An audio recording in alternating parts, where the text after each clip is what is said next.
There's actually a cool feature with the AirPods where you can actually listen to a conversation 2 tables down. If you're at a restaurant, you put them on, and there's a setting, it amplifies the sound, and it uses the mic on your phone to amplify that into your ear, and you're able to listen in. Yo, T-Bone, did you produce this? Sounds good, right? My question is, why didn't they have this when I was in all of these countries 10 years ago?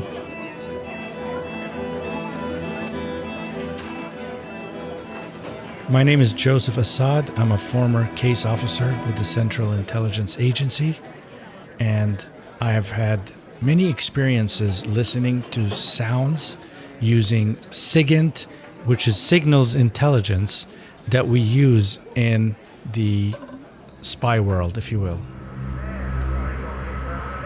As opposed to human, which is human intelligence, in which we use people to collect intelligence.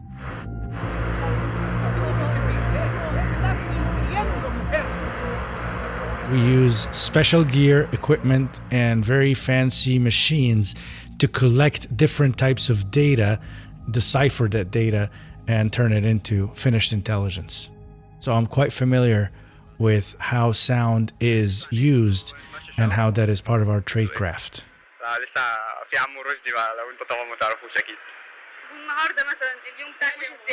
Quite often, the adversary, for 10 years, that was Al-Qaeda, ISIS, and some of the terrorist organizations, they would use a very carefully crafted code. Listening in was one thing, but the important part of it is being able to decipher what you are listening to and how does that translate into intelligence that would help us to disrupt the plans and intentions of terrorist organizations.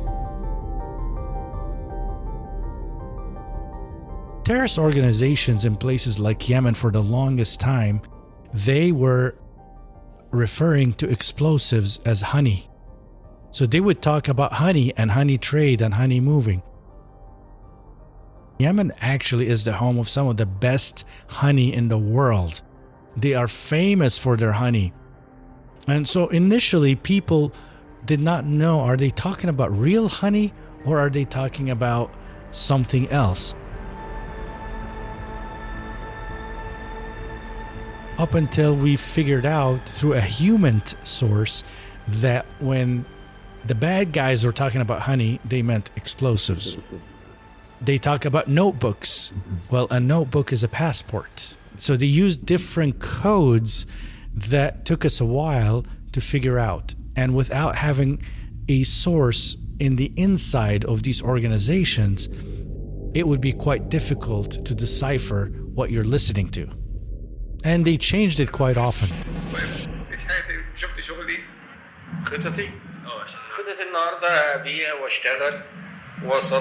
The idea here is to be able to intercept a phone call, for example. You essentially want to create basically a man-in-the-middle scenario in which you are listening in to both sides of the conversation without alerting either side.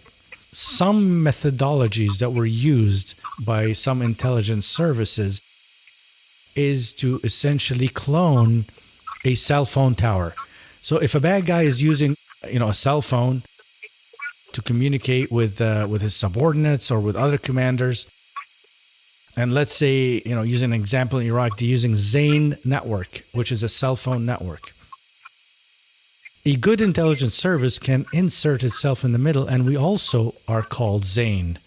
And oftentimes, instead of the bad guys, maybe he's in an area where he has 2 bars on his cell phone, we can give him a little bit of a boost and give him full bars to enable him to use the phone more often without disruption. What he doesn't know is that this is essentially a false flag cell tower, if you will, where it is an intelligence service that has created the network. It made it look like the legitimate network, and now all the phone calls of the subject of interest would be routed through the man in the middle.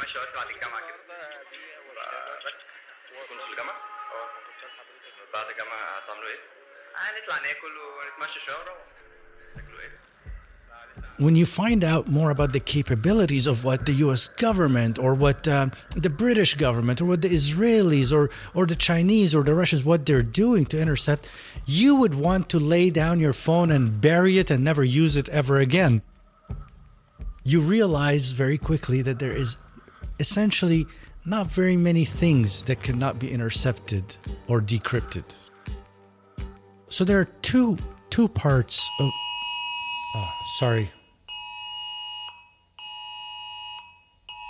Some sort of alert. National alert. This is a test of the National Wireless Emergency Alert. No action is required by the public.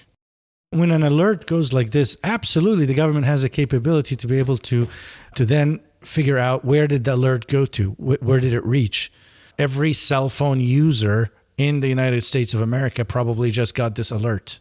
Kind of like going back to what we were talking about earlier, about how the capabilities of the government are vast and scary.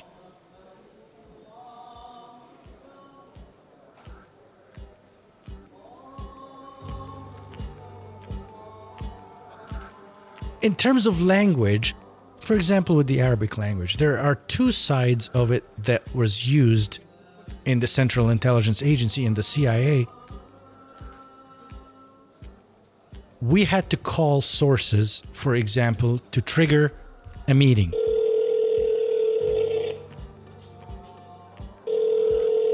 We have to use certain code, certain words, we call them oral paroles.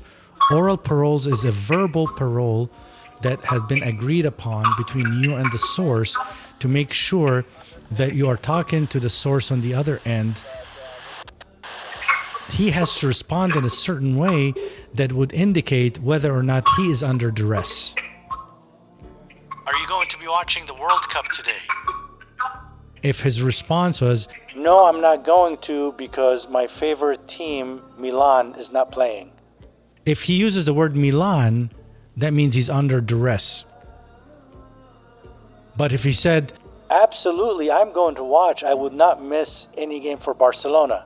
Barcelona means that he's good, and that could trigger a pre-appointed, we call it a communications plan.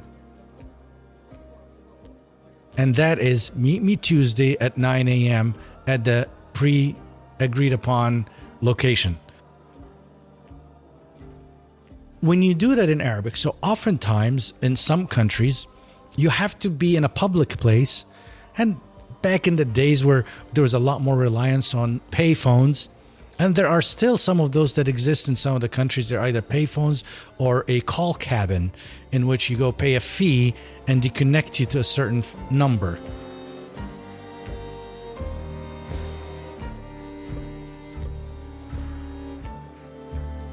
If you're an American, if you're a Westerner, and you are in one of these remote areas, you want to sound like a local. You don't want to attract attention. For example, several of my colleagues in one of the countries that we were in, even though they took Arabic as a second language, it was not their native tongue. They can't help the fact that they're 6'2", blonde, blue eyes, from the Midwest. So I would go and help them to make these phone calls. Why? Because I have to look the part, and I would walk in, and even the language that I use, the accent that I would use would indicate that perhaps I'm a local and I'm nonchalant. The second part of it is how we listen into the various dialects of Arabic. So we have a cadre of people as part of the US government that are highly trained and do specialize in the various dialects, various accents, but that's not always perfect. Sometimes things could get lost in translation, literally. One example of that was in a country that has been redacted. It is in the Middle East region, where the stakes were high. We were monitoring Saddam Hussein and the Iraqi movement of chemical and biological weapons. There was some intelligence suggesting that Saddam is about to relocate some of his fighter jets, some of his stockpile of biological and chemical weapons to other friendly countries in the Middle East region. I will never forget that day where the station chief where I was posted had asked me, could you please review a voice cut that a certain government agency had intercepted, because it would have quite significant consequences, to include waking up the President of the United States and to alert them of potential movement of biological weapons out of Iraq. The White House had such a high interest on any intelligence to the point that they told us they wanted even fragmentary pieces of intelligence. They want to get that.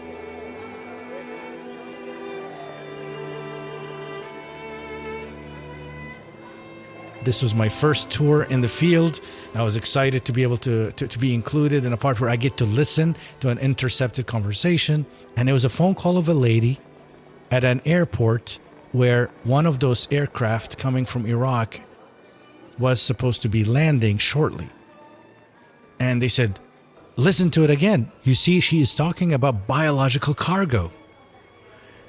And I listened to it again. I second-guessed my knowledge of Arabic. And I tried to figure, maybe it's a different dialect that I don't know. The computer that I was using and the software that was used would allow you to cut out background noise, slow things down, change the voice slightly. Maybe you would hear things better, go faster, go slower. But the isolation was the biggest thing, because you want to make sure that you're actually listening to her and that there was nothing in the background contaminating the sound. They thought that she was talking about biological cargo in a conversation. And that's why everybody was spun up, that here we have an airplane that might be landing soon with biological cargo. There's a woman that is at the airport.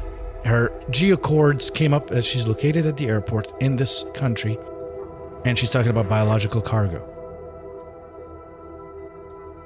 We had to evaluate it. So part of the evaluation, before we hit the release button, in which it goes and all kinds of alarms would sound in Washington and wake up the president and the National Security Council, we were doing the final evaluation before sending this intelligence.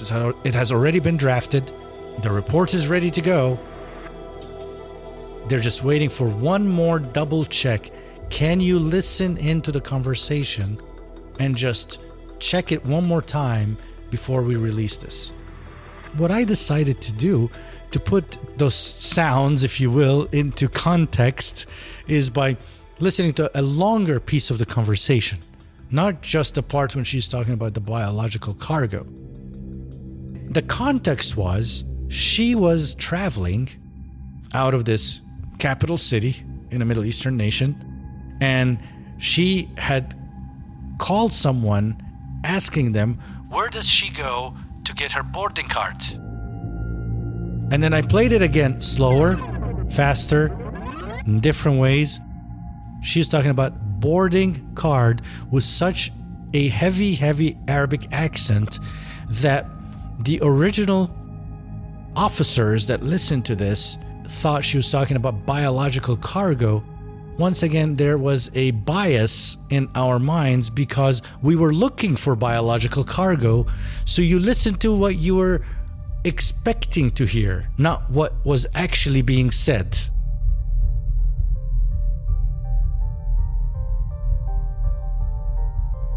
In times of war, when tensions were so high, the Pentagon also receives this information. There is potential for an aircraft, particularly if it's a military aircraft that we believe to be transporting chemical or biological weapons, it could be shot down.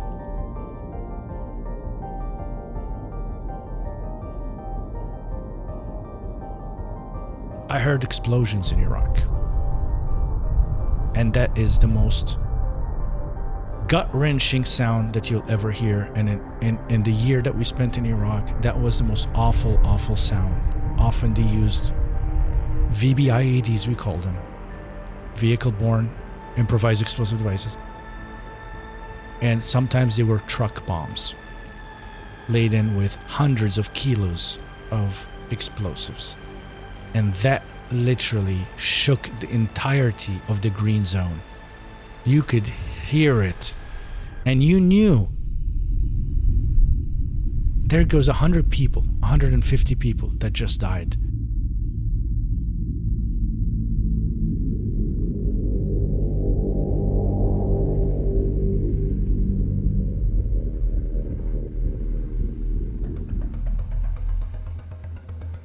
In Iraq, I hear immediately what I think of is helicopters. Our compound was right next to LZ Washington, Landing Zone Washington. And constantly, day and night, particularly at night, you hear the Black Hawks landing and taking off. You hear the Chinooks landing and taking off. It became, too familiar of a sound.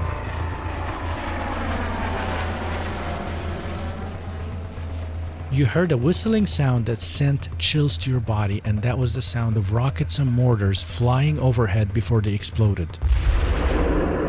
I never experienced that in my life, to actually hear the actual missile or rocket flying overhead, just a couple hundred feet over you, targeting the building or the next location to you in Iraq, and then seconds later, split seconds sometimes, then you hear it explode.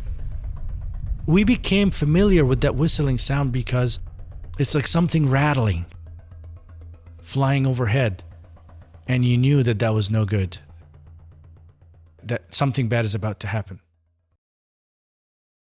Even at the times when I was in Iraq or Afghanistan, those sounds, they sent chills to your spine because you knew that there was a sortie, that there was something out there, that they were launching an attack on a target. When you heard that, you knew immediately, yep, the planes are taking off, they're about to do something. I used to think of the cheesy commercial on AFN. AFN is the American Forces Network. That's the satellite, that's the TV that we got in some places where we did not have Netflix, right? And there's a commercial of a father and a son standing together, and a fighter jet, an F-18, comes by and roaring. And the son goes to his dad, "Dad, did you hear that sound? What is that?" He goes, "Son, it is the sound of freedom."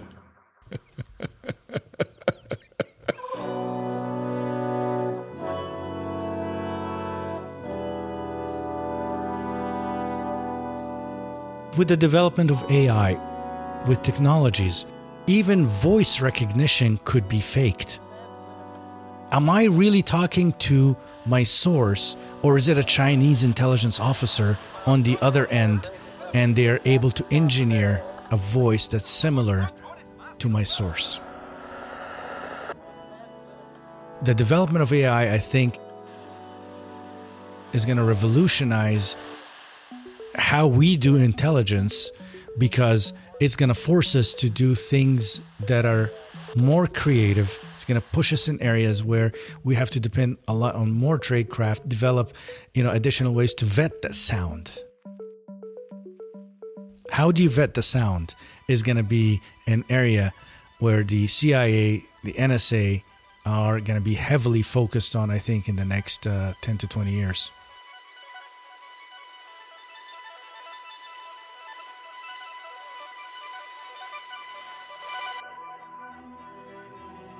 I'm worried about how easily manipulated sound is today. This is just the tip of the iceberg. That's what scares me. If that's the tip of the iceberg, what is to come? When I can fake somebody giving a speech, when I can fake a signal, when I can fake a sound, when I can fake news and information, and make it look like Donald Trump just declared war on a nation. How the impact of that on the economy, on Wall Street, on everything. It's quite worrisome.